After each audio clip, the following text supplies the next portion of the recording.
अशा फॅसिलिटी देशभरामध्ये खूप फायदेशीर होऊ शकतात। मला अतिशय आनंद आहे की नागपूर महानगरपालिकेच्या माध्यमातून देशातला पहिला ड्राय डायजेशनच्या माध्यमातून CBG चा प्लॅन्ट या ठिकाणी जवळपास तयार झालेला आहे।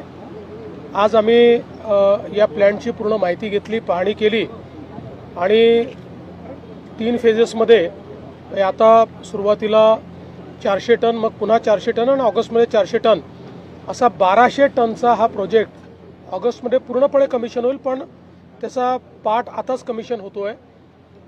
या माध्यमातून जो सगळा शहरातला कचरा आहे या कचऱ्यावर प्रक्रिया होणार आहे। यातनं जवळपास 28 TPD या ठिकाणी गॅस तयार होणार आहे।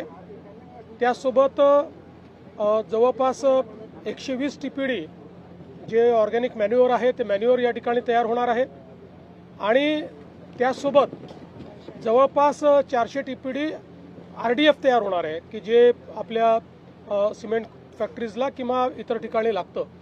त्यामुळे जवळपास संपूर्ण जो कचरा आहे या कचऱ्यातनं एक मोठी व्हॅल्यू या ठिकाणी तयार होणार आहे। हा देशातला पहिला असा प्लॅन्ट आहे की जो विदाऊट टिपिंग फी या ठिकाणी संपूर्णपणे खाजगी गुंतवणुकीतून करण्यात आला आहे। जवळपास 300 कोटी रुपयाची गुंतवणूक ही या ठिकाणी त्यांनी केलेली आहे आणि हे जे मॉडेल आहे हे इतकं चांगलं आहे की ज्याच्यातनं पुढच्या काळात कुठेही कचऱ्याचे ढीग आपल्याला दिसणार नाही आणि वेस्टला वेल्थमध्ये कन्वर्ट करून त्या माध्यमातून आपण जो काही आपलं पर्यावरण आहे त्या पर्यावरणाची हानी देखील मोठ्या प्रमाणात टाळणार आहोत। जे वर्षानुवर्ष हा सगळा जो पूर्व नागपूरचा भाग आहे की ज्या भागामध्ये आपण भांडेवाडी म्हटल्यानंतर कचऱ्याचे ढीग आणि वास अशा प्रकारचं जे समीकरण होतं हे पूर्णपणे संपत आहे आणि पुढच्या 3-4 महिन्यानंतर या ठिकाणी वासाचा प्रश्न देखील संपेल आणि जवळपास 6-8 महिन्यात वर्षभरात संपूर्ण ढीग संपून या ठिकाणी अगदी सगळी लँड रिक्लेम झालेली असेल।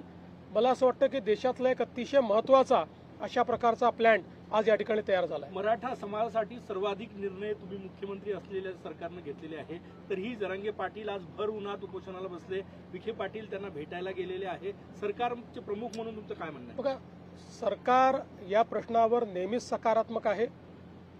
सरकारने वारंवार निर्णय घेतलाय, प्रत्येक वेळी जेव्हा अडचण आली त्यावेळी सरकारने निर्णय घेतलेला आहे आणि या संदर्भात मी एवढंच सांगेन की सरकारची भूमिका पारदर्शक आहे, सरकारची भूमिका सकारात्मक आहे आणि ती भूमिका आम्ही सातत्याने मांडतो आहे आणि यापुढेही सरकारची भूमिका ही सकारात्मकच असेल। आमचं सरकार सर्व समाजाकरता सकारात्मक काम करणारं सरकार आहे। आम्ही समाजांना एकमेकापुढे आणून भांडण करत नाही, सगळ्यांचं भलं कसं होईल हा प्रयत्न करतो आणि विशेषतः मराठा समाजाच्या संदर्भात मी पुन्हा एकदा सांगतो, जेवढे निर्णय मी घेतले आणि शिंदे साहेबांनी घेतले एवढे इतिहासात कधी झाले नाहीत आणि पुढेही आम्ही मराठा समाजाच्या हिताचे निर्णय घेतच राहू। फक्त हे निर्णय घेत असताना देशाचं संविधान, देशाचे हायकोर्ट आणि सुप्रीम कोर्ट यांनी दिलेले निर्देश याचं मात्र पालन करावं लागेल। त्या निर्देशांचा अवलंब न करता जर एखादा निर्णय घेतला तर त्यातनं केवळ प्रसिद्धी मिळेल पण तो निर्णय टिकणार नाही। त्यामुळे संविधान आणि न्यायालयाचे निर्णय यांच्या कसोटीवर जे निर्णय आम्हाला घेता येतील त्याच्या कसोटीवर खरे ठरणारे जे निर्णय असतील ते सगळे निर्णय आम्ही घेऊ। जरांगेचं आंदोलन सुरू झालं की ओबीसी समाजामध्ये एक भीतीचं वातावरण असतं, तुम्ही त्यांना काय आश्वासन? मी असं स्पष्टपणे सांगतो, एका समाजाचं काढून दुसऱ्या समाजाला द्यायचं अशा प्रकारचं या सरकारने कधीही केलं नाही, आम्ही करणार नाही। ओबीसी समाजालाही घाबरण्याची आवश्यकता नाही, आम्ही मराठा समाजाचंही त्या ठिकाणी समाधान करू, त्याकरताही सगळे निर्णय आम्ही घेऊ, पण त्यावेळी ओबीसी समाजावर कुठलाही अन्याय आम्ही होऊ देणार GR काढण्याची मागणी त्यांनी केलेली आहे। नाही, त्या संदर्भात आता चर्चा चाललेली आहे, एवढ्या डिटेलमध्ये मी बोलणार नाही। मी पुन्हा एकदा सांगतो, न्यायालय, कायदा आणि संविधान याच्या चौकटीत बसून कुठलाही निर्णय घ्यायला आम्ही तयार आहोत। मराठा मंत्रालयाची देखील मागणी केली आहे, क्या बताएंगे जी? CNG एक ये बहुत ही महत्वपूर्ण इस प्रकार का प्रोजेक्ट यहाँ पर तैयार हुआ है। जो म्यूनिसिपल वेस्ट है करीब 1200 टन पर डे 1200 टीपीडी उसका प्रोसेसिंग का ये प्लांट है। इस प्लांट में से बड़े पैमाने पर जो हमारा गैस है वो निर्मित होगा। करीब 28 टीपीडी गैस निर्माण होगा, करीब 120 टीपीडी खाद इसमें से तैयार होगा और करीब 400 टीपीडी आरडीएफ इसमें से तैयार होगा।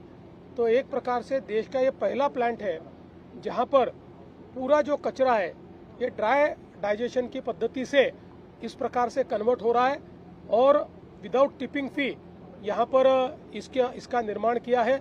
इसमें सुसबिड जो कंपनी है उन्होंने इसमें निवेश किया हुआ है और देश की एक बहुत अच्छी टेक्नोलॉजी अब ये साबित होने वाली है। मैं ऐसा मानता हूँ कि ये पूरे क्षमता से चलने के बाद पूरे देश में यही टेक्नोलॉजी का उपयोग लोग करेंगे। पेट्रोल डीजल के बाद अब सीएनजी के भी रेट बढ़ गए हैं, 2 रुपए बढ़े हैं मुंबई में। आज देखिए, हम सभी लोग जानते हैं कि दुनिया में ऊर्जा का संकट है, विशेष रूप से फ्यूल का संकट ये सब जगह है। दुनिया के सारे देशों में, ऐसा कोई देश नहीं है, अमेरिका सहित सारे देशों में ये रेट्स बढ़े। अमेरिका में तो बहुत बड़े पैमाने पर ये बढ़े, यूरोप में बढ़े, हमारे आसपास के देशों में बढ़े। अगर हमको सप्लाई चेन मेंटेन करनी है तो हम लोगों को ज़्यादा पैसा पे करना पड़ेगा।